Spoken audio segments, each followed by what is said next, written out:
Welcome to the Deep Specialization Podcast, the show where we blend focus, strategy, and client intimacy in order to scale and simplify our businesses and our lives. I'm your host, Corey Quinn. Let's jump into the show. Today, I'm joined by the President and Chief Business Development Officer, also known as Sales, of Giant Creative, Marty Menard. Welcome, Marty. Thanks, Corey, for having me. I'm excited to be here, my friend. Likewise. Can't wait to jump into this conversation. To kick things off, would you mind sharing just a little bit about yourself and what Giant Creative is? Absolutely. I mean, as you said, I'm an old school sales guy. I'm an entrepreneur. Yeah. So I've been in the marketing field in one form or another for the last 20 years, sales and marketing primarily. This is my first agency that I'm an owner in. And that was a big passion for me. I had worked for a number of larger Canadian agencies and, of course, on many a sales floor over my time. But I really gravitate towards the excitement of what marketing can be for clients. And it's really great to work one-on-one. So it takes that sort of old school sales network building relationship at next level. And that's what I really love about marketing. So I fell into it about 12 years ago. And then when I got the opportunity to partner with somebody who was a vendor of mine in another agency, it just made sense. And so Giant Creative was born really not even 5 years ago. It's still a pretty young agency. Our team has grown considerably, but the agency itself, it's still brand new. Beautiful. Just a baby. And we'll talk more about the origin story here in a second. But in the meantime, could you share with us, the work that Giant Creative does, specifically what type of services, who do you service, who do you work with? Absolutely. So, I mean, we call ourselves a data-driven performance marketing agency, which I know is a long one, but we're slaves to the data. We really believe in what the data tells us, from first-party data all the way down. And though we are, and this is it's funny, Corey, because you and I chatted offline about this, and I think this is where we're at a really interesting point now, because when we started, we had a very sort of, as we talk about, a generalist agency. You do whatever you need to do to keep the lights on. So we started with, we were a content marketing agency in the beginning, and then all of a sudden we had clients asking about web development. So of course we can do that job. And then you go and you hire someone to help you facilitate that, or you hire a contractor. And then you start realizing, hey, someone's asking about more branding elements. And all of a sudden you need more than a graphic designer. You need at least an art director or creative director. And, month after month, year after year, you start to build this team. But all of a sudden you're doing everything, and not the same way for everybody. So that being said, we've tried to really hone in the last couple of years and realize, well, what's the most important thing for getting success for our clients? Because without success for them, then we can't have success, obviously. Yeah. And there's no business. There's no business, right? So we started realizing that we couldn't, you make those mistakes in the early days. And again, as you so accurately pointed out in the beginning, I'm a sales guy. I'm an old school sales guy. So I might, in the beginning, something that looks beautiful, that's a beautiful design brand guide or an ad or what have you, might have some incredible curb appeal, but it doesn't get the engagement level you're looking for, because you realize you haven't done that homework and made sure that everything from the messaging to the imagery to the style to the platform is being on should be informed by the customer that you're trying to engage with. And that's what I mean by becoming slaves to that data. So we're performance marketers. We're big. We're really, our number one thing that we do is lead conversion, and we drive leads for franchise organizations as well as standalone businesses, whether it be if it's not a franchise QSR, then the other vertical that we double down on is renovations, builders, roofers. We have found a great deal of success there in that vertical, and we're really honing in there. But everything we do, from the creative, from the brand development to the advocate, it's all informed by those buyer personas we build from the first party data and the ongoing data. So we're performance creative, but slaves to the data, if that's not too long of an answer. Yeah, no. So just to feed that back, I mean, you said it, you're performance marketing, but you build the performance based on the data. You build the personas and the messaging and the creative based on the data first, is what I'm hearing. Absolutely. We want to leverage those analytics to make really informed decisions, right? Those consumer insights. that's going to help drive business growth. And we've seen it again and again. And interestingly enough, that's what's really turned us back around to having to get much more more focused on one or two key verticals and starting to fade away from the generalist approach. What is your role there as the Chief Business Development Officer? What is your day-to-day like? Oh my God. What is my day-to-day? So, because I'm also quote unquote president, which is really just, a title because I'm one of the owners of the agency and but it's interesting because in a marketing agency, and I'm not sure if your background was similar, Corey. I know that you and I are definitely generationally aligned, but when I meet a client or network with a client or a client referred to me, and we start down that journey together, which is what I love to do, is find out what their needs are, bring my team into support to analyze what's going on out there and seeing how we can support those needs, and if their thoughts and ideas align with what the data is telling us, and getting that over the finish line to selling the client. That's a sales guy's job. Close that business and hand it off. But we're a small boutique firm. Like, we're about 30 people. So it's we're all wearing a lot of hats.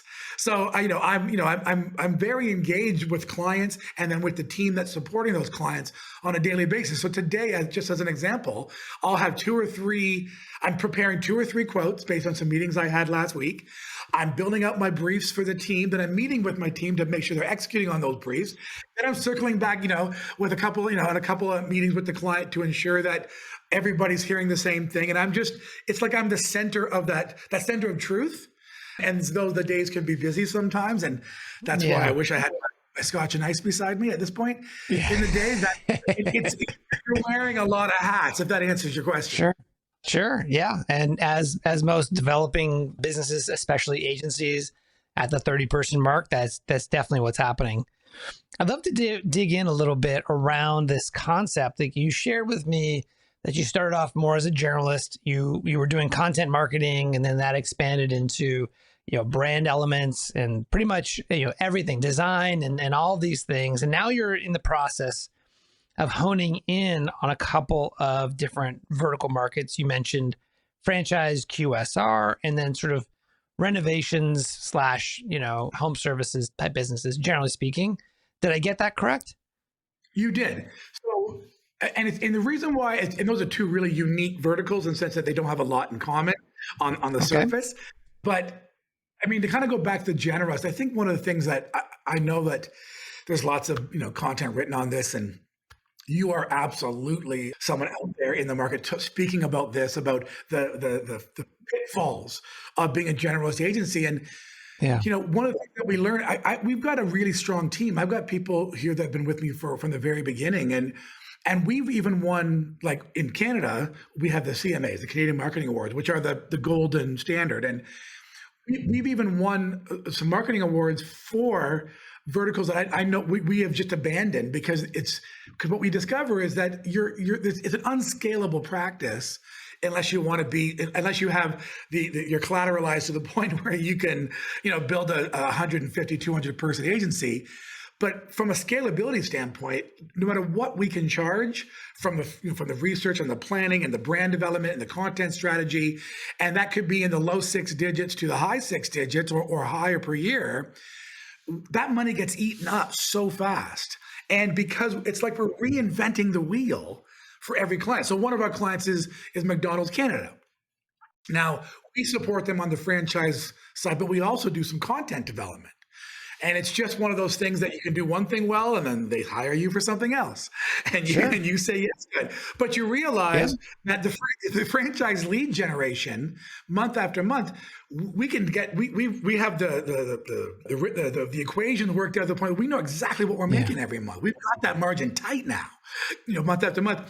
We go out and shoot another content project, and we can do a little margin on it, but you're eating up most of that money for what you can actually charge.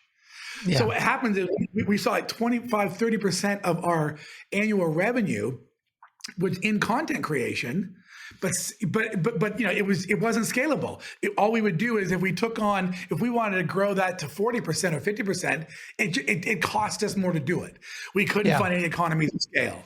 So the economies of scale on the lead gen side and the performance marketing conversion campaigns, that became something we could just double down on. So, now that we're at the point now where we can start to say, listen, this is not the right customer for us, we can say no. We've been able to start to transition back to the two verticals we talked about. Let me ask just a detailed question on that. So with regard to the lead gen piece of that business with McDonald's in Canada, or whomever this applies to, are you doing lead gen for franchise development, meaning trying to sell more locations, or is it that you are trying to drive more traffic to the local McDonald's restaurants? The former. So in this particular instance, and we do a lot of this, one of the things that I brought with me when I came to this agency, the other agency I was at was very franchise specific. So I personally just happen to have a very large network, and we have a franchise association here, and I'm on some committees, and we're having a big convention in Montreal in April, and I'm on running some roundtables and panels, and so it's a really rich opportunity, lots of opportunities there for me, and I have a good reputation. So we do a lot of franchise lead generation. So we are developing lead, but it's really interesting because our approach isn't, and we still make this very profitable for ourselves. Our approach isn't the wide net. It's really the fishing with a spear. So we look at really developing buyer persona. We don't want to just go put a general franchise, lead ads and start collecting 200, 300 leads a month and sifting through. We want to really hone that down depending on the budgets to where the marketing qualified lead to sales qualified lead is more like 60% as opposed to like 5 or 10%, which I know a lot of, clickbait agencies can do. So that's also really fun because we can get that good, but still stay scalable and profitable. That's beautiful. So you're able to drive quality for your clients and do it at a level that's profitable for your agency. Sounds pretty great to me. How big is the QSR? So my familiarity is at Scorpion, we targeted franchise as well. And we mostly stayed out of QSR because it was not necessarily in our wheelhouse. We didn't have the product for it. That said, we did have a couple of clients. And so very, very, I'd say generally familiar with this space. However, my familiarity is also reminding me that there is, like, if you look at all of the different types of businesses within franchise, QSR represents, I think, a majority of the types of business, like the count of businesses in franchise. So based on that, it seems like there's a lot of opportunity. Are you focused primarily on Canadian based franchises, or are you across all of North America? How do you approach that? It's a great question. And it's something that's a big part of our play right now is because we've had some great success in Canada and we continue to build that. Clearly we started here. There are fundamental differences despite all the similarities, and in Canada, the US, plus proximity just allows us to get meetings a lot quicker, and especially with some of the stuff I talked about earlier. So, but we're starting to, now that we've built out some really strong case studies, we're starting to look at other regions. In McDonald's is a perfect example. Because of the success we've had for them, the people who are the franchise development team, they've gone and given sort of keynote speakers to McDonald's Australia, McDonald's Sweden, McDonald's UK, and now we're starting to get inquiries into working with them. So we're in the middle of just beginning conversations with McDonald's Australia about doing the same thing for them. So we're just getting that opportunity through our success. So it's really exciting for us. But we want to enter the US. That's it's a bigger fish. Yeah, it's a big market for sure. But what you're describing, I think, is really indicative of what is the benefit, I would say, of getting into a vertical, like specializing in a vertical, is that I've always called a vertical market, especially like franchise, they're like a village, right? Everyone kind of knows everyone else and everyone kind of talks. And when one agency is doing extremely well for one well-known brand like a McDonald's, word gets out and, the phone starts to ring. That otherwise, if you don't have that concentration of clients in franchise, you don't get the benefit. Is that your experience? Absolutely. And think about it from this perspective. Like Canada's population on whole is the same as the state of California. Right. So, so it's one giant small country, right? Where as an example, there are over 1,200. There are about a little over 1,200 unique franchise brands in Canada. That's the entire franchise brand network in Canada. The majority of those are restaurant. And I don't have an exact number for you, but I'm sure I could find it. But I'm guessing you're looking at, 60% is somewhere in food and beverage QSR. So now that you're looking at maybe 600-700 franchise brands, and that's the end of it. And we have one association, the Canadian Franchise Association, right? And again, when I go to Montreal and do my roundtables, as you would know, no different than the IFAs and the conferences you guys have there, I'm going to know most people, and we're going to get and we're going to go out, and it's a really small community, which is a good thing for us because we don't need that many customers to be profitable. Right. Yeah. We can, at 30 people, if we're doing our job right, I don't want to take on too many at once because I want to be able to make sure I can manage the whole process. And once they're up and running, then I'll bring somebody else on and so forth. Right? Managing that growth is important. So a lot of people look at the franchise vertical and say, gosh, there's a lot of businesses here. If you close the brand, that you get all the franchisees. There's a lot of sort of big inherent, like the appearance of a lot of scale. Obviously, dealing with franchises is a unique experience. Yeah. How would you? Let's say you were speaking to an agency that has no real franchise experience. How would they get involved? Like, how would you advise them on getting involved in the franchise world in such a way that sets them up for success? Like, what should they do? What should they expect? Well, I think that's a really good question, and I think it speaks to, and I was going to ask you this because I know that you've got a good franchise vertical in your experience, but here, the difference between franchise lead development and getting those clients, that's a lot of low-hanging fruit, and there's a lot of organizations that need the help. But the way a lot of the organizations run here, to go and translate to the B2C and to carry that side of it, where you're working to drive more traffic online or in person to any of their stores, it's really hard for a lot of franchise organizations in Canada. They don't make that transition that easily. They tend to do a lot of that work in-house. It's a harder transition. So the first thing I would say is if you're looking at franchise at QSR or home services yep, whatever it might be, franchise lead development is your low-hanging fruit because they're all looking for support and help there. And there's lots of small, and I would always say, start with where we did, is the small emerging, find your sweet spot. Someone who's got like 5-7 franchises, doesn't know how to get to 20 units, 30 units. They've got some money. They got not tons of money, but they got some budget, and they need to make that move. Don't look at somebody who's like just starting with 1 or 2, unless you're a 2 or 3 person operation, because they don't have any money yet. But the bigger ones, like, the 20, the 50 to 100 locations, they're working with somebody. So go after them, but it's a longer sales cycle. Might take you 12 months, 24 months to close that deal. But I love those like 10 to 15 units. That's my sweet spot because they all need help. And there's so many of them, and they're coming all the time. There's new franchise brands being born. I say there's like, I get on a newsletter list of all the new ones that come out. There's half a dozen every quarter. Right. So there's lots of new opportunities. It's pretty exciting. So that would be my advice. Begin looking at emerging franchises with, 5, 6, 7, 10 units, and then look at what they're doing. Go out there, see what they're doing. Find out how are they right now marketing their services. You start with Google search, see what you can find, and look at what they're doing. A lot of them aren't doing very much. It'll blow your mind. I go to these conferences and I give panels, and I'm amazed about how many people who are running large organizations, 20, 30, 40 units, and they have and their franchise lead development is almost nil. Even McDonald's Canada. If I told you the budget, it would blow your mind. Blow your mind. It's like an afterthought for so many of them. So all of that makes sense.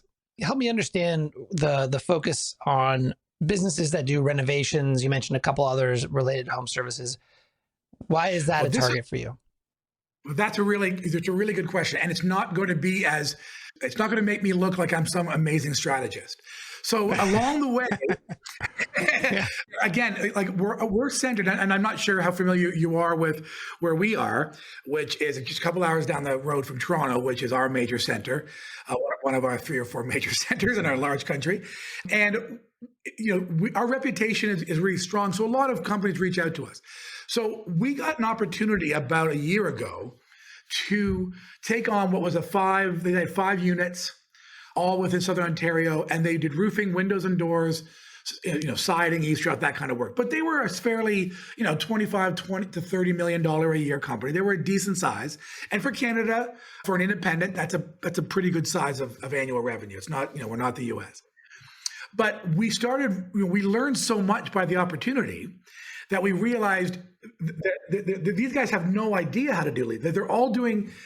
What was really interesting is we're discovering, because we've now brought on 3 or 4, and there's a further story here, but none of them understand. They're all doing that old school approach of, hey, our busy season is summer, so let's start advertising in the spring. They had no concept of building a funnel. They had no concept of everything. They're just spending, and they're pouring all of their budget into Google search for 5 territories, but they're doing a 50-mile radius for all. So this decent sized ad budget of 5 digits was just getting eaten up by 1,000 territories, and so having no impact. So we had to do a deep dive into all of this stuff, but we discovered we built so many great case studies for them, and we've had such great success, and then it led to this next company that was a roofing and siding company, and then to another roofing company, and then a windows and doors, and then people that are in related industries, and it was all the same picture. Then we but we able to use as a strategic partner this great company and organization out of the US called Owen Corning. And if you don't know who Owen Corning is, they're the ones that they invented the pink insulation. They invented it's them. And they certify windows and doors and insulation companies. And they had this huge email list of people that they wanted to provide us to say, go out and help support them.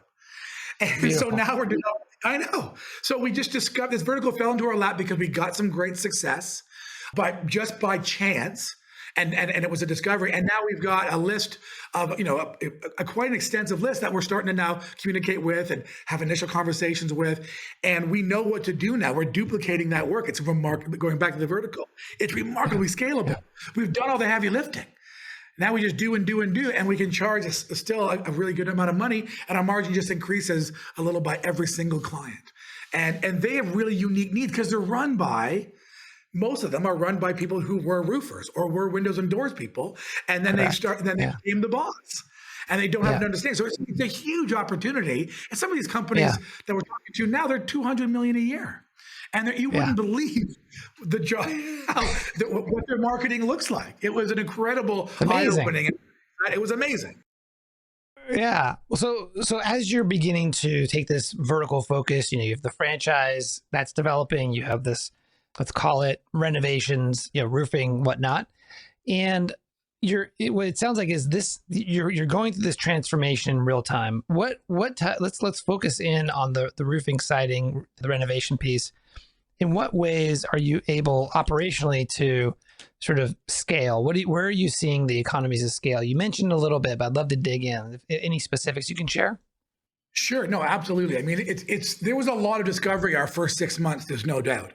So, I mean, a lot of what we're sort of building our book now with this first company, this first client that I talked about that really was a really decent budget.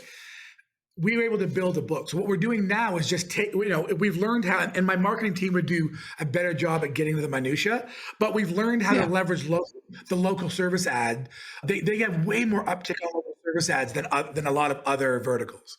So because, and they do a lot of trade shows, the local service campaigns have been, we do less effort on building the ads in local service, and we get more response and drive more conversion.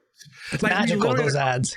It's unbelievable. But we won't get that. When you're doing franchise lead gen, we don't get the same uptick. It's different. Right? It's different. Because the buyer persona, the target, very unique, very different, different languaging and messaging and so forth. And that has been a huge one especially around trade shows, because they all do it. So we literally, we just take those concepts and then just apply them to client A, client B, client C, and do the same thing over and over again, rinse and repeat. But we get to charge the same amount of money, and that's where the market. That's one area I know, because that's been really recent over the last 4 or 5 months, where we've really been able to leverage what we learned there into 4 other clients, and it's been profitable. Agency owners, in 2024, do you want to finally escape founder-led sales? My book, Anyone, Not Everyone, gives you a unique solution to a big problem that digital agency owners face: serving too many types of clients. In my book, I guide you through my proven 5-step process, helping you to transform from a generalist to a vertical market specialist. The best part is the methods in this book are simple, authentic, and effective. It's been endorsed by well-known author Dr. Benjamin Hardy, legendary marketer Aaron Ross, positioning expert April Dunford, gifting expert John Rulin, as well as many leading agency owners and thought leaders. So whether you're a seasoned agency owner or just getting started out, my book, Anyone, Not Everyone, is your ultimate resource to unlock your agency's potential and scale revenue. The book launches in March, and the good news is that you can go to my website right now and sign up to be notified when it launches. You'll also get access to some early bonuses just by signing up to be notified today. Go to anyoneNotEveryone.com. That's anyoneNotEveryone.com. Now back to the show. As you're going down this road, how are you thinking about transitioning sort of the positioning and the branding of the agency from a generalist to a vertical specialist? My God, that's such a good question. It's been on our mind and a lot lately. We just brought on because that's the hardest part. We're trying to build up because we still have, like I would say right now, about 30 to 40%, probably around 35, 30 area of our clients would still fall under the generalist, where we're doing brand strategy, where we're doing big content production, whatever it might be. And, we have teams that can fulfill it, and we're still saying yes, but we have to figure out, when do we start saying no?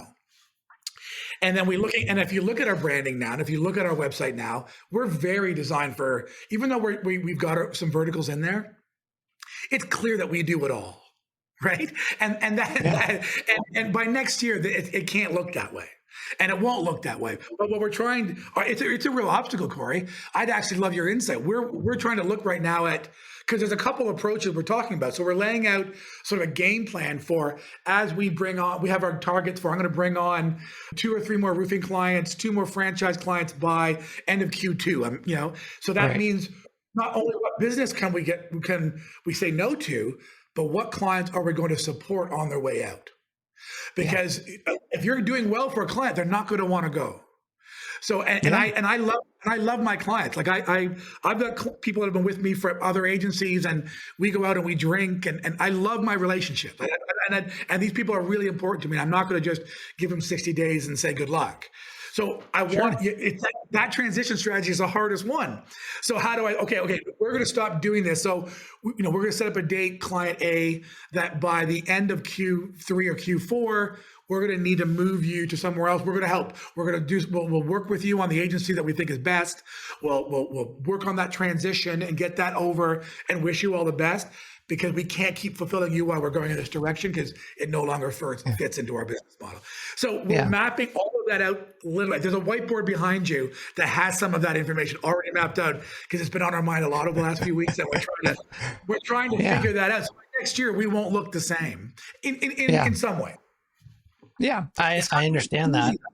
Like, what did you do? Like I know you have a great reputation. You came into Scorpion when it was at a certain level. You were one of the key players in getting it, like growing it by 500%. What did you guys do? And was Scorpion already, were they more generalist then, or were they already targeted? Were they verticalized? So I would say 60 to 70% of the business was from personal injury attorneys. And that's really where, when I came in, we sort of formalized that, and then we went forward in that, and then we added on another vertical and then another vertical. So I'll share with you how we did that, because it was important for the thing that was the most on our mind is, how do we communicate to the people we're selling to, first off attorneys and then home services? How do we communicate to these audiences that we are truly experts and specialists in their world? We're not just a generalist who knows how to do a little bit of legal marketing. Like, we are true experts in this field. And so the way that we approached it is we did a couple things. Number one, we had separate segments of the website that were basically, think about them as mini websites, where as if they were their own domain. And by the way, we set up separate domains. I'll talk about that in a second. But if you if you were a plumber, and we were doing sort of very overt, specific marketing to plumbers, we would only reveal the plumbing part of the website. So the way we would do that, I'll go to the URLs. We would do scorpionhomeservices.com would be on all of our collateral, would be on all of our marketing campaigns. We actually had a separate Facebook, businesses set up. We had a whole really focus on creating that experience that we were true sort of experts. And so you would go to scorpionhomeservices.com. That would redirect to the scorpion.co/homeservices. And that was a fully contained website that had, everything from a vertical homepage to our vertical services page, our case studies and success stories, and all the assets, the blog posts. Everything was built within that silo. And if you were to go there, and you can go there today, everything we write for on that part of the website is all written for home services. Only home service business owner pictures and case studies and all the language, all the inside stuff, so that ideally someone sees an ad, they come to that part of the website and they don't really care that we work with attorneys, or they don't care that we work with franchises. That doesn't relate to them. What they care about is, how well do you understand solving my specific problems, and who have you done that for? So that's how we approached it. We did it vertical by vertical. We actually had, believe it or not, this was a logistical gymnastics where each of our verticals had different colors. So legal was blue, franchise was purple. Yeah. Oh my. Yeah. Who all reported to me, and I was part of that brand team. So we would do that to really distinguish each of these different brands, mini brands. And so that's how we did it. It was a lot of logistical kind of, bending and things that, we had to do a lot of things to make that work. And I think that's a good way to do it. But my advice generally is for folks in your position is to not have to worry about like boiling the ocean, doing a big rebrand and relaunching a website. I would just, build out a segment of the website that speaks directly to this buyer and make them feel like, hey, these are true experts based on everything they're saying and they're showing me. Yeah. And that's exactly what we've been talking about. So that's really great insight, because we've been talking about, do we have those domains, in your case, Scorpion Home Services, as just a separate domain? They're not going to link to the other sites that have vertical X, Y, or Z. It's just it's an existing. Is that how you set it up, or were they able to go back to Scorpion? They would redirect to scorpion.co, which was our primary domain, / home services.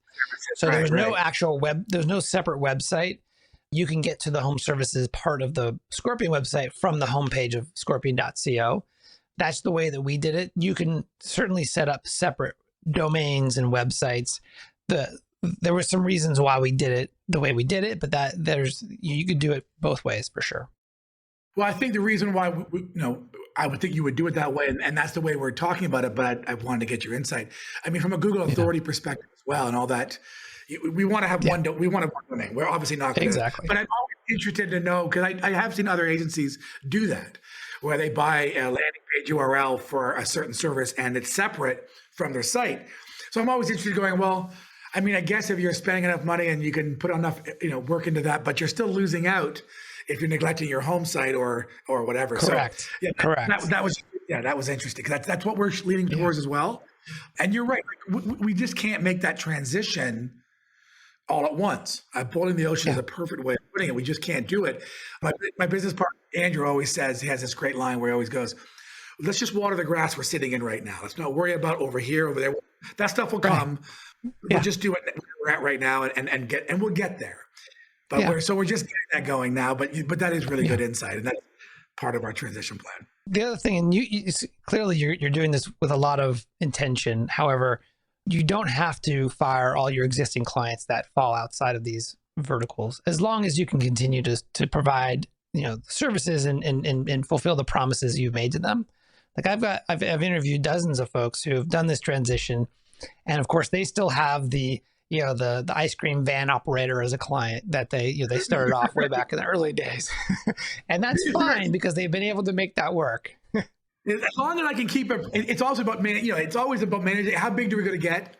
Like, because if we get big in one, that's a question we don't have an answer to, but that is really good insight, because we are just wanting to ensure that we're a nice streamlined team, and team utilization is something that we look at all the time to make sure that we're really just part of being profitable, right?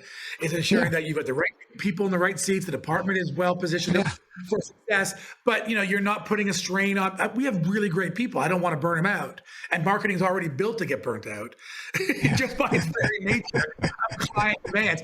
I just got off the phone this morning with an American client they're marketing their franchise that's entering Canada, and they've hired us to be their Canadian franchise partner for development. But they're American and they don't really understand Canada, but they literally will.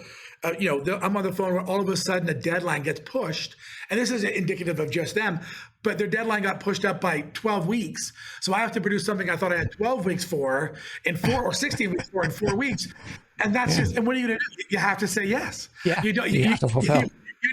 You negotiate for an extra week or a few days there, but that's so it's already prone to burnout. So I try to make sure that my team isn't too overworked. I do want them to have a certain quality of life where I can, where I can. So that's always part of my play in terms of these kinds of decisions. But again, really good insights around like video production and. It's really a big part of what we do. We have a strong video team. So that's going to be the one that we stick with the longest for sure. Yes. Because we can churn it out over and over year after year, and it's not costing us more money. We're not growing it in a way that's going to make us a ton, but it's not ever costing us money. Right? Yeah. Well, interestingly, video is becoming more and more of a mainstay of marketing anyways. So even for franchise development and these other verticals potentially there's an opportunity to make a lot of money there. Well, a big part of our McDonald's success was the video content that we created for the campaign. And I think that's, that goes back to that whole data piece for us where like I'll give you a quick insight if you don't mind. Please. Their request was so unique. Now, I'm not sure how familiar you are. I'm sure you are with the McDonald's model, but in Canada for franchising, it's not like you pick your territory. They're going to put you in the McDonald's in whatever province and city that they have that opening in. So if you live in Ontario and you want to become a McDonald's franchisee and you have $1 million, 1.5 liquid, and you can get to start this process, but you're in Ontario, but the openings they have are in Alberta and Saskatchewan, two much lower population provinces. You don't have a choice. You go or you drop out. So it's a really unique model already. And then on that top of that, they were getting so many males and white males that they had these new diversity requirements, and they wanted more women and more people of more new Canadians. And so we had to, so think about this, 38 million people in the whole country. Now we're going down to just women who are have $1 million or 1.5 million liquid and who are going to be willing to relocate. That niche market. So content, specific. It's unbelievable, right? So our audience just shrunk so far and got really narrow, right? So we developed some new audiences during the process, but the content was everything, right? And we did, interviewing, some really successful women franchisees, telling their story in a way that we could have 6 second, 15 second, 30 second cuts. All that was how we got real big engagement. If it wasn't for the content, it wouldn't have happened, right? We wouldn't have had. That's awesome. It was so niche, right? Yeah, and that speaks back to the fact that you're focused on quality at scale, but you're able to generate meet the specs of the outcome that you're trying to create, right? Which is very specific, right? So niche, man, and it's McDonald's, so you want to succeed for them, right? Absolutely, you got to over deliver every time and do it with a smile on your face. So we had killer reasons. They're super happy, obviously, and that's gone great for us. But I can say that even a more general campaign that we've had, like we have a set of QSRs under a family of brands called Chairman Brands, and there's some coffee shops, and there's some pizza places, and a breakfast bin, and we have a great success on both the franchise and the B2C, but they don't have the McDonald's budgets, but they have no interest in that content, but we can still get great success for them because it's a much wider target. We got lots of personas where a persona is so niche, content is one of your key, if not only differentiators outside of, good data management. That's awesome. So based on this conversation, it's clear that you're moving into a direction where you want to get more scale. Why is scale important to you and the other sort of founders of the company? Like, what's the future of Giant?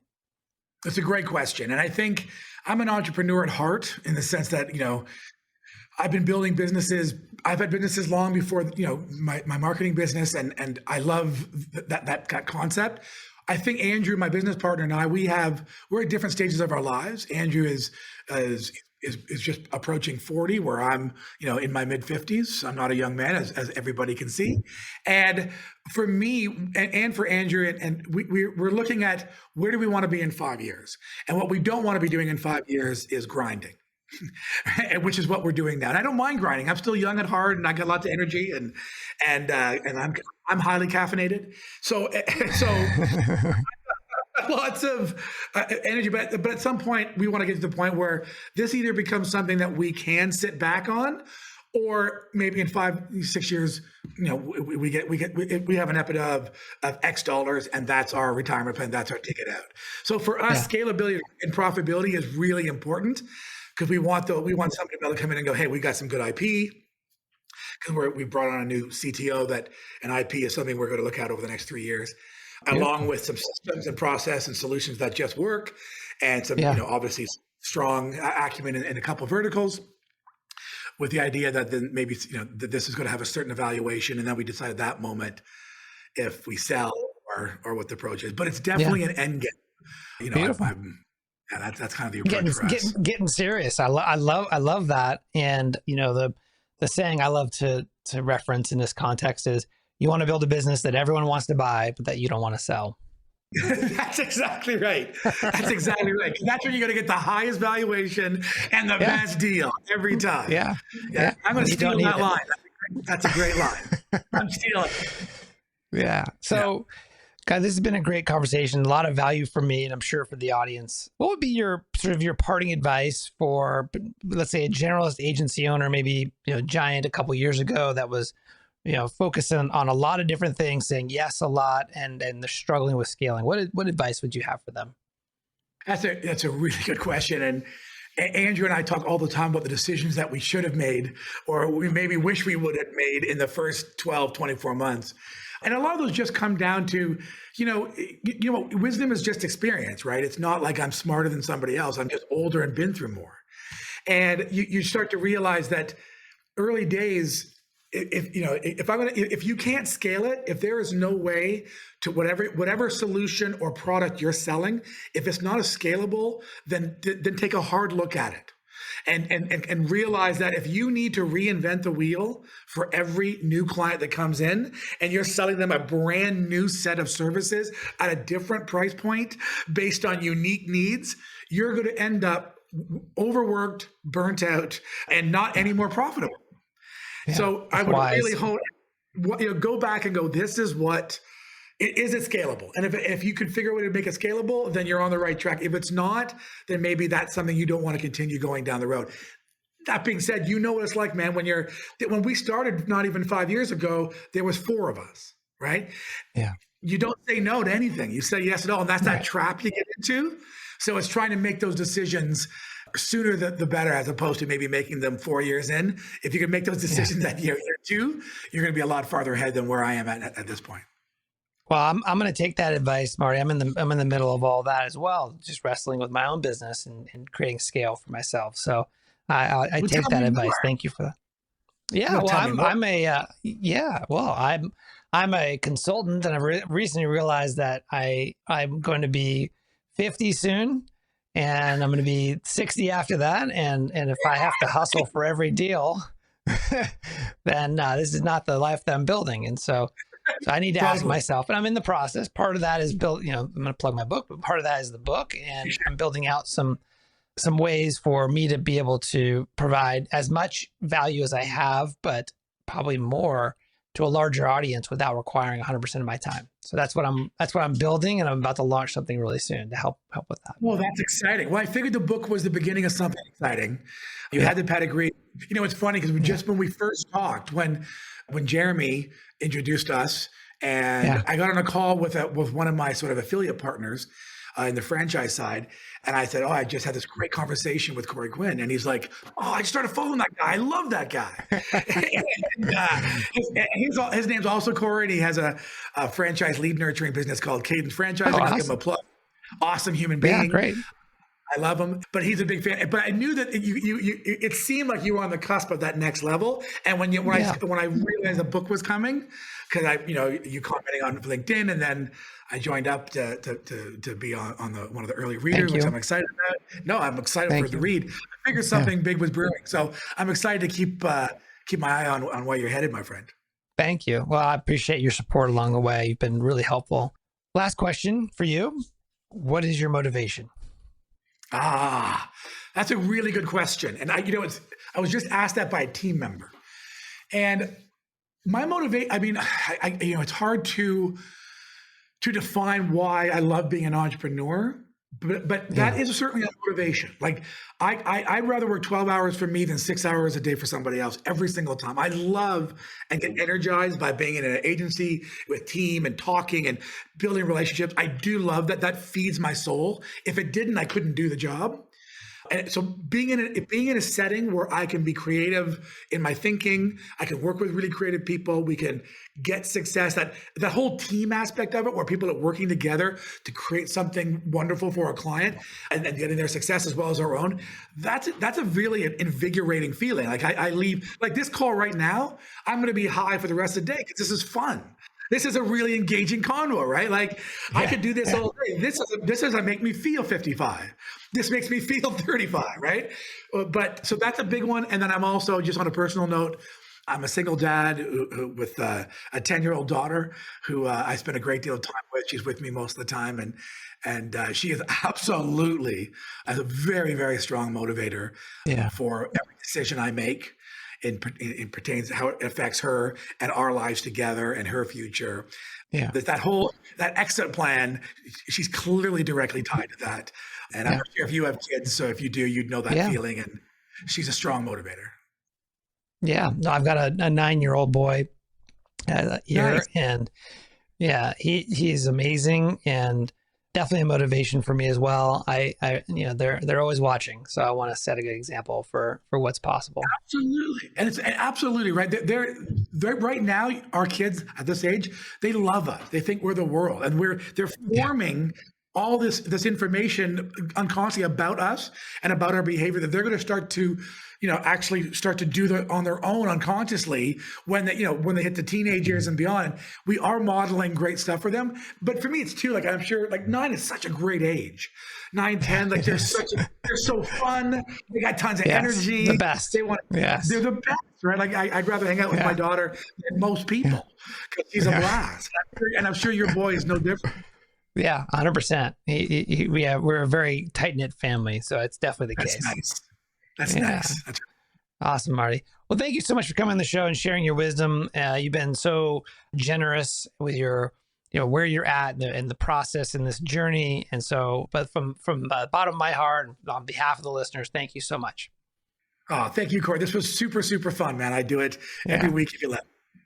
But thanks for having me. Maybe we should, of course. That's it for today. I'm Corey Quinn, and I hope you join me again next time on the Deep Specialization Podcast. If you received value from this show, please go to Apple Podcasts and leave us a review. Thanks, and we'll see you soon.